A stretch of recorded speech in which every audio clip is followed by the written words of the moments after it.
யஸ்ய ஸ்மரண மாத்ரே.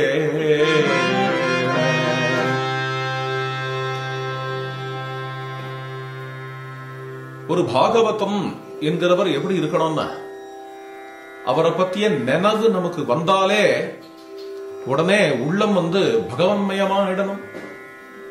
பாகவதனுக்கு லட்சணம். அவரை பத்தி நினைவு வந்த உடனே வேற ஏதோ நமக்கு ஸ்மரணைக்கு வரக்கூடாது. திடீர்னு ஒருத்தர் பேர் சொன்ன உடனே அவரா, அவருக்கு இந்த பழக்கமும் உண்டு,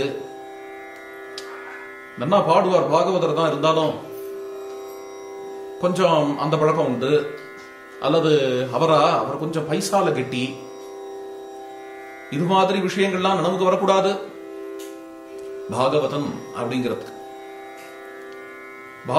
அப்படிங்கிறதுக்கு அவரிடத்துல வேற எதுவுமே இல்லாதபடிக்கு ஒண்ணுதான் இருக்கணும் அப்படிங்கிற மாதிரி பாகவதால் கிடைப்பாளா?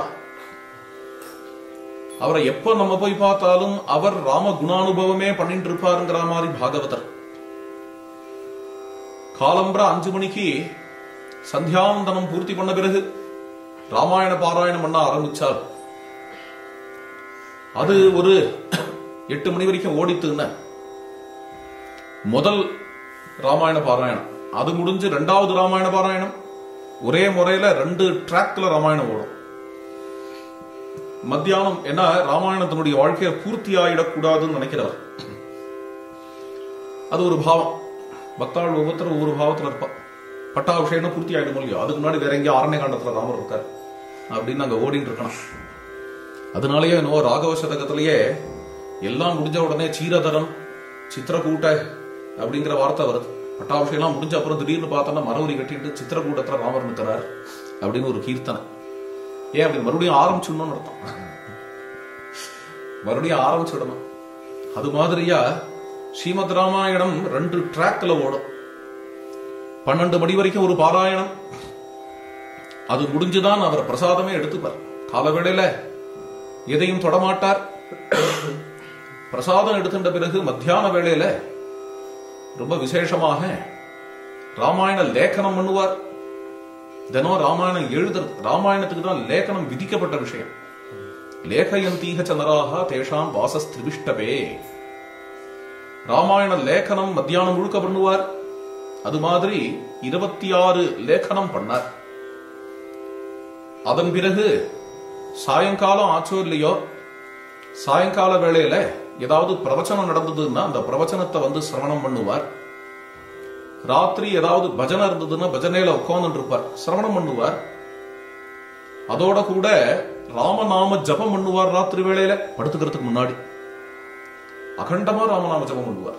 ராமநாம நிஷ்டா அது பிரத்யேகமா இருக்கிறதுனால ரொம்ப பேருக்கு தெரிஞ்சிருக்க வாய்ப்பு இல்லை. பாராயணம் அவர் பண்றது தெரியும். லேಖனம் கூட சில பேர்களுக்கு தெரியும். ஜபம் பண்ணிட்டு இருப்பார். இது மாதிரி காலையிலேருந்து சாயங்காலம் வரைக்கும் பொழுதுபோக்குறதுங்கிறது ஒரு வேலை. அதனால அவரை பத்தி ஸ்மரணை வரணும்னாலே ஒண்ணு அவர் ராமாயணம் எழுதுறது நினைவுக்கு வரும், அல்லது அவர் பாராயணம் பண்றது நினைவுக்கு வரும், அல்லது அவர் ஜபம் பண்றது நினைவுக்கு வரும், அல்லது ராகவ சதகம் பாடும் பொழுது அந்த ராகவ சதகத்துல உள்ள கீர்த்தனைகளுக்கு அவர் உருகி போய் ரதி லட்சணங்கள்லாம் அவருடைய திருமேனியில ஏற்பட்டு, மேனி சிலிர்ப்பு ஆனந்த பாஷ்பம் முதலியவை ஏற்பட்டு அவர் நிற்கக்கூடியது நமக்கு நினைவுக்கு வரும். இதெல்லாம் தான் அவரை நினைச்சாலே நமக்கு நினைவுக்கு வரத்துக்கு வாய்ப்பு. அந்நியத்து வேற எதுவுமே நினைவுக்கு வர முடியாது என்று இருந்தவர். அதுதான் அந்நியத்து உண்டான உண்டு இல்லைங்கள. அவரும் குடும்பம் நடத்தியிருக்கார், அவரும் பிள்ளைகள் பெற்றிருக்கார், செட்டில் பண்ணியிருக்கார். அவளெல்லாம் மேலும் என்னென்ன அதுக்கான யோகக்ஷேமத்துக்காக அவரும் ஒரு ரயில்வே மாஸ்டரா இருந்திருக்கார்.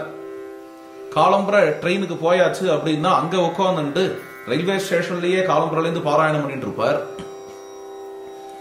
அப்புறம் ரிட்டையர்டு லைஃப்ல அவருடைய பாராயணம் அவர் ஆட்கொண்டது. பாராயணம் சின்ன வயசுலயே ஆரம்பிச்சாச்சு. சின்ன வயசுல இருந்து ஆரம்பிச்சு அப்புறம் ஜாபுக்கு போயிட்டே பாராயணம், ஜாபு முடிஞ்சும் பாராயணம். அது மாதிரியா கண்ணியமான ஒரு வாழ்க்கை. அந்நியத்து இருந்தா கூட அந்நியத்து அவரிடத்துல இருக்கிறது. ராமாயண மாமான்னா ரயில்வே மாஸ்டர் ஞாபகம் வராது. அந்நியத்து எது இருக்கோ எற்கிஞ்சது அது ஒரு யோகக்ஷேமத்துக்காக என்ன ஒண்ணு இருக்கோ அது கூட பகவன்மயமா தான் இருந்தது, ராமமயமா தான் இருந்தது என்று இருக்கிறது தான் பாகவத லட்சணம். அது மாதிரியா ஸ்ரீமத் ராமாயண மாமா தன்னுடைய வாழ்க்கை முழுக்க நடத்தினாருங்கிறதுனால அவரை பத்தி ஸ்மரிச்சாலே நமக்கு ராம குணானுபவம் தான் நனவுக்கு வரும், ராமரை பத்தி தான் நனவுக்கு வரும், ராம பக்தி தான் நமக்கு ஏற்படும். எஸ் எஸ் ஸ்மரண மாத்ரேண ராம பக்தி பிரஜாயதே தம் வந்தே ரங்கநாதாரியம். ரங்கநாதாரியம் இங்க பதம் விழது. ஸ்ரீமத் ராமாயண மாமாவுடைய மூல நாமம் ரங்கநாத ஐயர். ரங்கநாத ஐயர் தான் சொல்லுவார். ஐயர்ங்கிறது ஜாதி பேராவும் எடுத்துக்கலாம், இருந்தாலும் தியாக ஐயர்னு சொல்லும் பொழுது ஜாதிக்காக சொல்றது இல்லை. ஐயர் அப்படிங்கிறது ஐயன் ஐயர் அப்படிங்கிற சொல் இருக்கே, சான்றோம்னு அர்த்தம், உயர்ந்த வார்த்தை அது. சான்றோம் நமக்கு அவருடைய வாழ்க்கையை பார்த்தா நாம் எப்படி வாழணும்னு தெரியறவா யார் இருக்காளோ அவளுக்கு ஐயன் ஐயா ஐயர் என்கின்ற பதங்கள் உபயோகப்படும். அது மாதிரியா இங்க அமைஞ்ச பதம் அப்படின்னு தான் தோன்றது. ரங்கநாதாரியம். அப்படி என்ன பண்ணிட்டார் அப்படின்னு தானே ராமாயணமா ஆயிட்டார். ராமாயண பாராயணம். ராமாயண பாராயணம் பண்றது அப்படின்னு ஒண்ணு சொல்லுவார். ஆனா அது என்ன அப்படிங்கறது அவரை பார்த்தாதான் தெரியும். அதாவது ராமாயண நிஷ்ட பாராயணம் படிக்கிறதுங்கிறது வேற, ராமாயணத்தை படிக்கிறது அப்படிங்கிறது வேற. பாராயணங்கிறது பரம அயணம் இல்லையா? இதுதான் நமக்கு கதி அப்படிங்கிற நிஷ்ட. அந்த நிஷ்டையுடைய ஸ்ரீமத் ராமாயண மாமாவை நமஸ்கரிக்கிறேன் என்று ஆரம்பம்.